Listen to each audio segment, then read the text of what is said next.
Reporte 100. Con nosotros esta mañana Javier Contreras, consejero ciudadano del Instituto Nacional de Migración y experto en temas de migración. Javier, ¿cómo estás? Buenos días. Muy buenos días, ¿cómo te encuentras? Saludos a ti, saludos a tu auditorio. Pues ya falta bien poquito para que se acabe el sexenio. Estamos hablando de febrero, marzo, abril, mayo, junio, julio, agosto, septiembre, octubre. 9 meses para que se acabe el sexenio y habla la canciller de una estrategia integral de migración. ¿Les alcanzan 9 meses, Javier?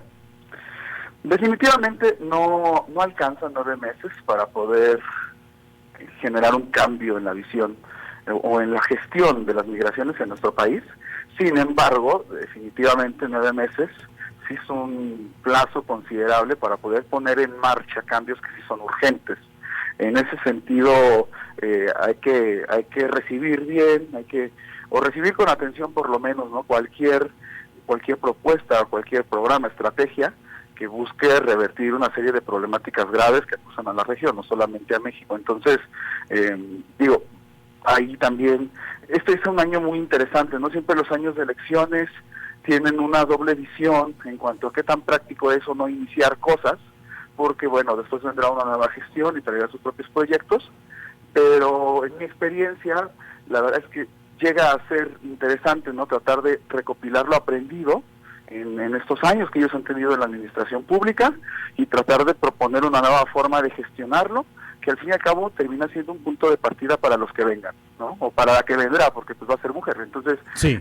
Para la próxima presidenta ya tendrá un trabajo preliminar que le ayudará a definir su propia ruta en ese sentido. ¿Está reaccionando el gobierno ante las presiones de Estados Unidos? Vimos la semana pasada cómo Francisco Garduño, Migración, las autoridades mexicanas desactivaron esta megacaravana que venía con 4,500 a 5,000 migrantes hacia el norte del país, y bueno, les prometieron a las personas, a estas 4,500, 5,000 personas, regularizar su estancia en México, darles oportunidades aquí en México, que se quedaran aquí en México, y la respuesta inmediata de Estados Unidos fue que abrió las puertas fronterizas que estaban cerradas, entre ellas Lukeville.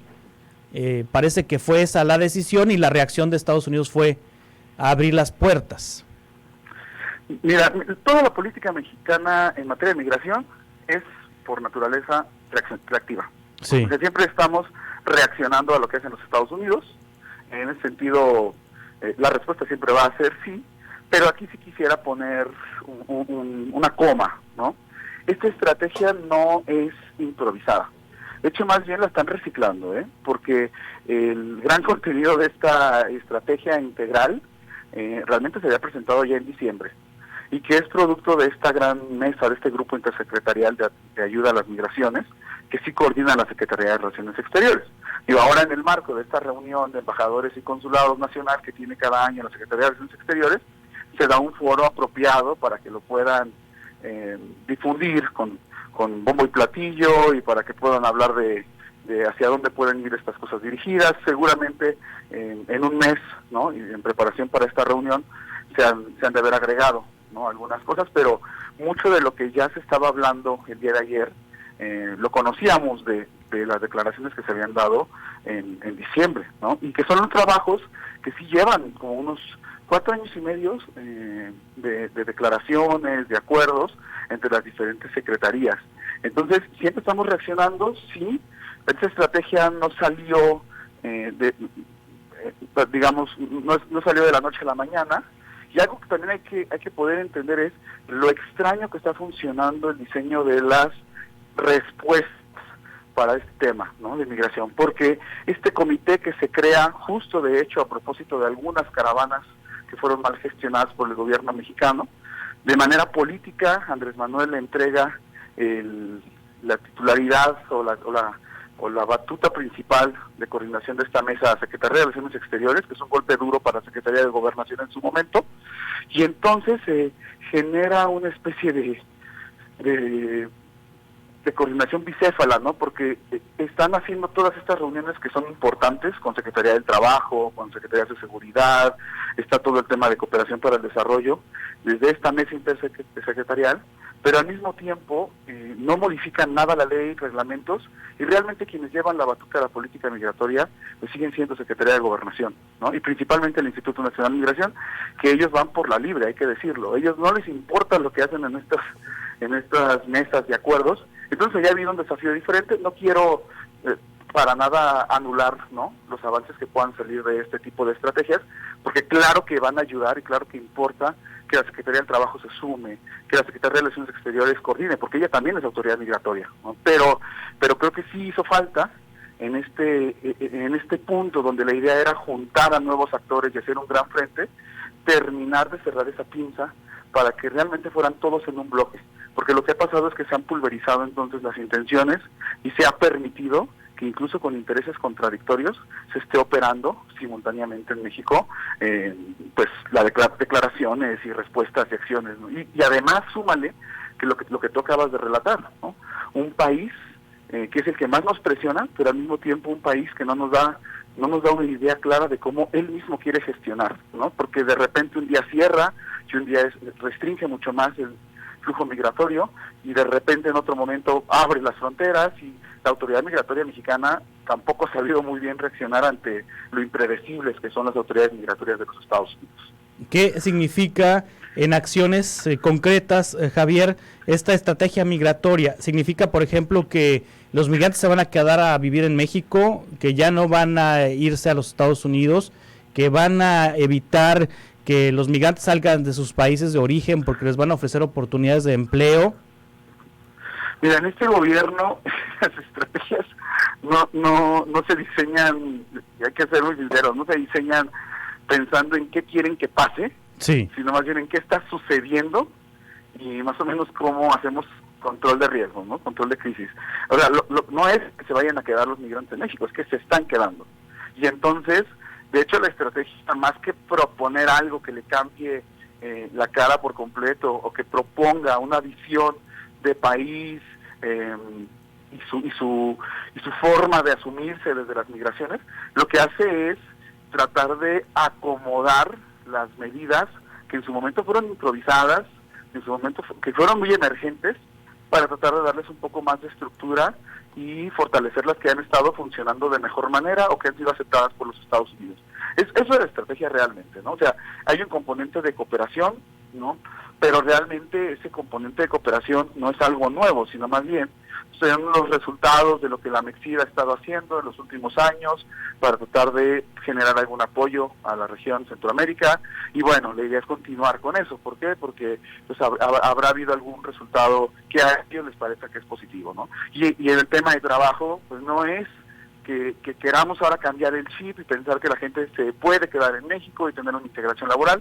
No, es aceptar que no hemos podido integrar laboralmente a un montón de personas que sí querían quedarse en México o que no tuvieron de otra más que quedarse en México, y ver cómo desde Secretaría del Trabajo pues se pueden generar algunas adecuaciones. Ahí, por ejemplo, ahí hay un obstáculo impenetrable, que es mientras el Instituto Nacional de Migración no tenga la voluntad de flexibilizar sus criterios para la emisión de permisos de trabajo, pues esto no va a cambiar, pero por ahí va mucho la estrategia, ¿no?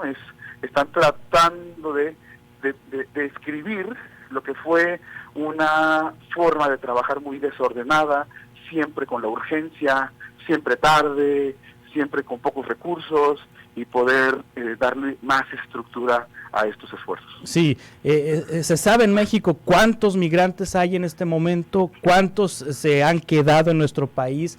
¿Y cuántos se mantienen en la frontera con la intención de cruzar hacia los Estados Unidos? No, y me gustaría ser muy enfático en eso, porque en diciembre nos llovieron datos falsos por todos los periódicos, incluso de circulación nacional, ¿no? Llegué a leer incluso, no sé de dónde, que alguien se atrevió a decir que en México habían pasado en un año 140 millones de centroamericanos. O sea, es ilógico la cantidad, o sea, se hubiera quedado sin un alma, ¿no? Claro. Centro del continente, o sea, hay un gran reto para poder medir, ¿no?, la migración. ¿Qué medimos en México? En México medimos registros administrativos, eso es importante decirlo, ¿no? O sea, cuando hablamos de cuántas personas migrantes irregulares hay en México, el 90% de las ocasiones vas a estar hablando de personas migrantes que fueron presentadas ante el Instituto Nacional de Migración. O sea, son personas que, por así decirlo, los detuvieron y los llevaron a la oficina del instituto, ¿no? Entonces, eso no representa para nada la cantidad de personas que realmente hay. Y algo que sí me gustaría decir es que esta cifra también es muy engañosa porque tiene una perfilación racial, tiene una xenofobia implícita cuando nos focalizamos demasiado en ella. Porque realmente el 90% de la migración irregular en México es de personas que vienen de los Estados Unidos y de Canadá. O sea, que ellos entran con su pasaporte, entran por aeropuerto y simplemente se exceden del plazo de los 180 días y aquí están viviendo en comunidades, tienen casas, o sea, si me explico, hacen su vida y están en situación irregular. Entonces, estas cifras tendríamos que generar una nueva como cultura de entendernos, ¿no? ¿Qué es México? ¿Quiénes habitamos y transitamos por México? Pero bueno, también es difícil medirlo, no tenemos herramientas censales que nos ayuden a de manera tan ágil estar actualizándonos, ¿no? con lo que va sucediendo con estos flujos como la caravana que acabamos de vivir. Entonces lo hace complicado, ¿no? Lo que sí sabemos es que hay una cifra récord de solicitudes de asilo. Eso, como bien lo dijo la embajadora el día de ayer, y lo viene diciendo la Comar, ¿no? Desde el año pasado. Ha habido un incremento definitivamente sin precedentes, ¿no? Y de hecho, en general, la data de registros administrativos, de presentaciones de extranjeros, de devoluciones de mexicanos a México, o repatriaciones, pues, también subió el año pasado. Entonces sí es cierto que existe un alza, no solamente de cuántas personas migrantes irregulares presentan ante migración, sino también de cuántos mexicanos deportan de los Estados Unidos para acá, que en algunos años atrás pensábamos que eso ya iba a bajar, ¿no? que la época más grave de deportaciones de mexicanos ya había pasado, pero la verdad es que estamos volviendo a volver a vivir un alza. Javier Contreras, consejero ciudadano del Instituto Nacional de Migración, especialista en temas de migración, muchas gracias como siempre. No, a ti, Carlos, muy buen día. Estamos en contacto. Reporte 100.